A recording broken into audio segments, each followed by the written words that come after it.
सर्व म्हणजे तुम्ही आलेले सगळे निमंत्रित, तुमचं सगळ्यांचं स्वागत. आज यांचा निरोप समारंभाचा कार्यक्रम खरं तर त्यांना करायचा नव्हता, त्यांनी म्हणले पण नव्हते. तर माझ्या शाळेतील माझे HM श्री राठोड सर यांनी मला थोडीशी आयडिया दिली होती आधीच 1-2 महिन्यापूर्वी की मॅडम तुम्ही सरांना सरप्राईज द्या. त्यांच्या एका सरांनी त्यांना दिलं होतं म्हणे असं. तर त्यांचं म्हणणं होतं की मॅडम तुम्ही पण असं सरांना सरप्राईज द्या. तर या सरप्राईज देण्यामध्ये त्यांचे मित्र नंदलाल लोकडे सर, श्रीकांत मगर आणि हेमंत कारले सर या सगळ्यांनी मला मदत केली. सगळं म्हणजे हे करण्यामध्ये मी एकटी काही करू शकत नव्हते, त्याने खूप वेळ दिला. इथं असलेले म्हणजे माझ्या नणंदबाई ह्यांच्यानंतरच्या त्या खूप दुरून आलेल्या आहेत. भूमवरून आम्ही केस फोन केला तेव्हा. आणि आता आम्ही कसं सगळ्यांच्या दादा वहिनी असल्यामुळं भारी वाटते, सगळे आम्हाला दादा वहिनी अण्णा वहिनी म्हणतात. तर या शब्दामध्ये असं खूप जास्त प्रेम जाणवतं. अण्णा वहिनी दादा वहिनी जेव्हा आम्ही सगळ्यांचे जवळपास सगळ्यांचेच अण्णा वहिनीच आहोत. तर हे कानावर शब्द ऐकत असताना कसं म्हणजे खूप असं भारी फील होते की आम्ही खूप म्हणजे आमच्यावर खूप प्रेम करतात ते, आमच्यासोबत खूप त्यांचं काहीतरी हॉटली रिलेशन आहे असं. आता रमेश दादाचं तर कसं आहे की म्हणजे मला असं फार आभार वाटतं त्यांच्यासाठी की बाहेरच्या जगामध्ये रमेश दादा आहेत म्हणजे काहीच म्हणजे त्रास नाही होणार असं. आणि शिवा सर आताच म्हणाले की नाही की माझा भाऊ, तर ते खरंच म्हणजे आम्ही थोडा असाच विचार केला होता की जे विलासदादावर खूप जास्त निस्वार्थ प्रेम करतात अशा लोकांचे नावं म्हणजे मी रोज जे त्यांच्याकडून ऐकायची. आता पांढरवळे सर, BR पांढरवळे सर ऑफिसमध्ये असताना रोज त्यांचं नाव ऐकलं जायचं, रोज त्यांचं नाव ऐकलं जायचं. त्याच्यामुळे आता त्यांच्याकडून मी म्हणजे जे नाव ऐकले होते किंवा म्हणजे त्यांना लाईक करणारे आहेत, तर हे एवढेच मला सगळे माहिती होते. तर माझ्या माहितीमध्ये जेवढे होते तेवढ्यांना मी म्हणजे माझ्याकडूनच इन्व्हिटेशन दिलं होतं आणि सगळेजण आले, त्याच्याबद्दल खूप चांगलं वाटलं. आता हा माझा भाऊ बिलोलीला असतो, जयश्री वगैरे एवढी अडचण होती त्यांना, खूप त्रास म्हणजे आता आपण कल्पना करू शकत नाही. तर ते माझ्या आईला जाऊन 14 वर्ष झालेले आहेत, माझे वडील पण नाही आहेत, पण तो सदैव माझ्या पाठीशी कधी पण उभा असतो खंबीरपणे. किती अडचणीत असलं तरी माझं माहेर अजूनपर्यंत चालू आहे. माझ्या आईला जाऊन 14 वर्ष झालेली आहेत, पण माझ्या भावामुळे माझं माहेर पण आहे अजूनही चालू. खरं बघितलं तर त्यांची परिस्थिती खूप म्हणजे आर्थिक परिस्थिती एवढी ह्याची आहे, त्यांना पगारी खूप म्हणजे खूप कमी आहे, तशा आपण कल्पना करू शकत नाही एवढ्या. पण त्या तेवढ्या कमी पगारातही म्हणजे त्यांचं माझं असं मी असं म्हणेन की माझ्या भावापेक्षा पण माझी जी भाऊजे आहे ती ह्यांची बहीण पण आहे, माझी भाऊजे ट्विन पण आहे. तर परिस्थिती कशी असू दे पण आमच्यासाठी म्हणजे आजही आता आमच्या अंगावरचा जो आहे तो त्यांनी दिलाय, त्यांची काही तेवढी परिस्थिती नाही आहे, पण इतकं जीव तोडून करतात की म्हणजे कधी माहेरी मी जरी केले तरी 4 टाइम मला एवढं गरम गरम खायला भेटतं. असं वाटतं की म्हणजे खूप काही शब्दात सांगू शकत नाही मी आता.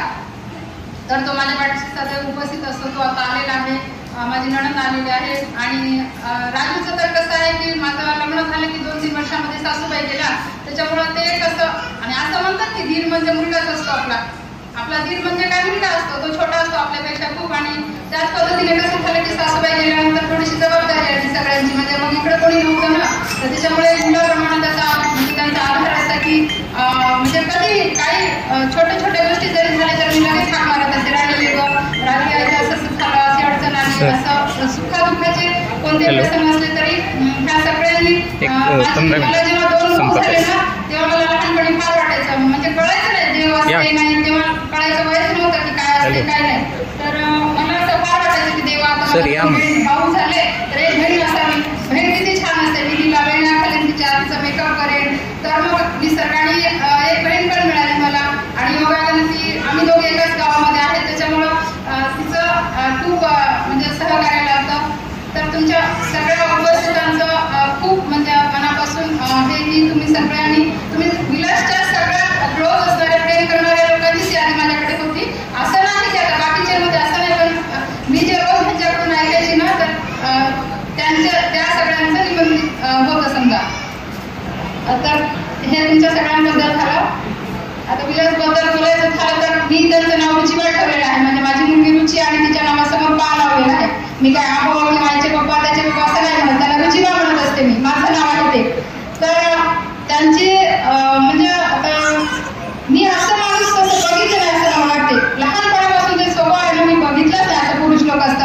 लहान असतानाही कधीच नाही आई-वडिलांकडे हट्ट नाही मला हे पाहिजे ते पाहिजे. स्वतःला त्रास करून घेण्यामध्ये त्यांनी लग्न झाल्यावर प्रेस लाईन जॉईन केली, म्हणजे पत्रकारिता जॉईन केली. तेव्हा काहीच पगार नाही असं म्हणलं तरी चालते, फुकटमध्ये केलं म्हणलं तरी चालते. तर तेव्हा कसं लग्न झालेलं आम्ही नवीन आणि पगार काहीच नाही, तर डोक्यावरून जाणं येणं करायचे. मग ते समजा पैसे नाहीत ना तर मग नुसतं पाणी प्यायचं, बस स्टँडवर झोपायचं आणि पुन्हा कामाला जायचं दुसऱ्या दिवशी. मी घरी वाट बघत बसलेली असायची.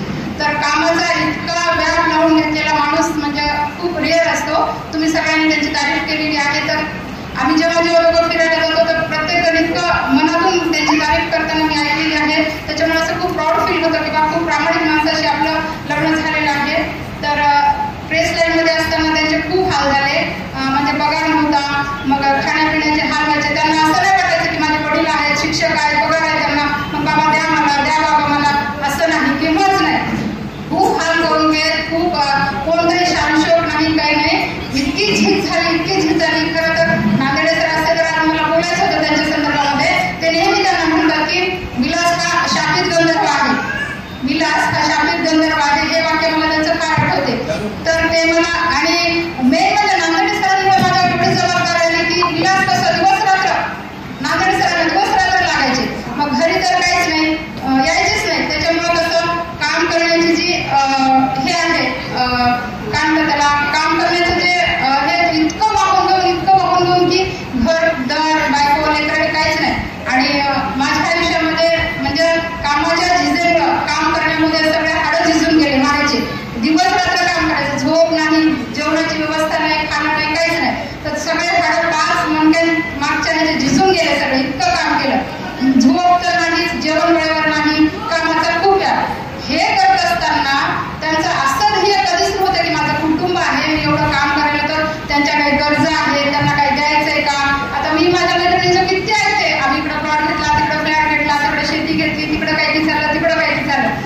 विलास नावाच्या प्राण्याकडे यातलं काहीही नाही. तर काहीच नाही. त्यांना हे माहिती नाही की बायकोला काही लागते का, खावं लागते का, काही द्यावं लागते का, तिला काही वाटत असेल का, माझ्याकडून काही त्याच्या अपेक्षा असतील का, मी काहीतरी द्यायला पाहिजे, असं काहीच नाही. फक्त ऑफिसचं काम करणे, कामावर प्रेम करणे आणि प्रामाणिकपणे. आणि दत्तराजूंनी सांगितलं हा माणूस प्राण्यांवर खूप प्रेम करतो आणि माणसांना खूप जपतो. मेन म्हणलं तर आज पुन्हा एक बाजू खूप आयुष्यामध्ये मी श्रीमंत कशी आहे की विलास म्हणजे रुचिबा म्हणजे आज माझी आई आहे. विलास म्हणजे आज आई आहे. माझ्या आईला जाऊन 14 वर्ष झाली, पण मला असं वाटतं की माझी आई आहे माझ्यासोबत, माझी आई आहे माझ्यासोबत. मी उठल्यापासून रात्री झोपेपर्यंत माझ्या सगळ्या गोष्टीचं मॅनेजमेंट ते बघत असतात पूर्ण. एखादा पदार्थ आवडला नाही तर करून देण्यापासून, डबा भरण्यापासून, दूध करून देण्यापासून.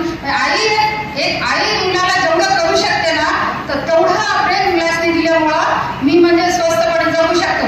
माझ्या मुलीचं तुम्हाला सगळ्यांना माहीत आहे स्वभाव, रुची काय आहे हे सगळ्यांना माहीत आहे. लहान मोर मोठे सगळे माझ्या कॉलनीतले असो, माझे नातेवाईक असो, माझ्या मैत्रिणी असो, कुणीही असू दे, असं म्हणतात की रुचीसारखी मुलगी प्रत्येकाला असावी.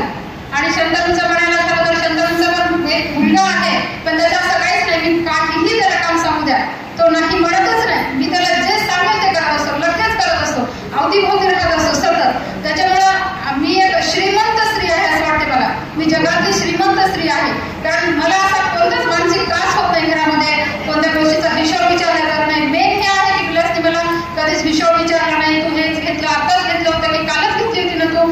आता माझं सगळं भरून आहे, फुलफिल आहे, काहीच ज्वेलरी म्हणा, कपडे म्हणा, काहीच कमी नाही. तर एवढं सगळं जगत असतानाही बाकी सगळं आता थोडंसं इम्बॅलन्स आहे. मध्ये मध्ये खरं तर मला बोलायची सवयच नाही. आता मला वाटलं की खूप धडधड होईल, तोंड वेळेवाकडं होईल, बोलताच नाही, मी कधीच स्टेजवर बोलत नाही.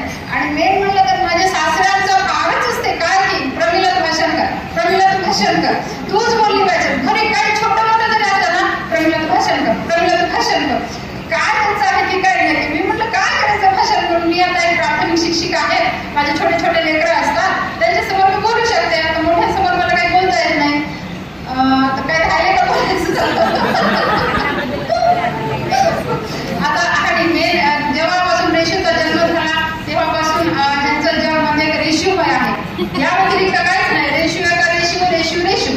तर ते खूप छान जगत असतात.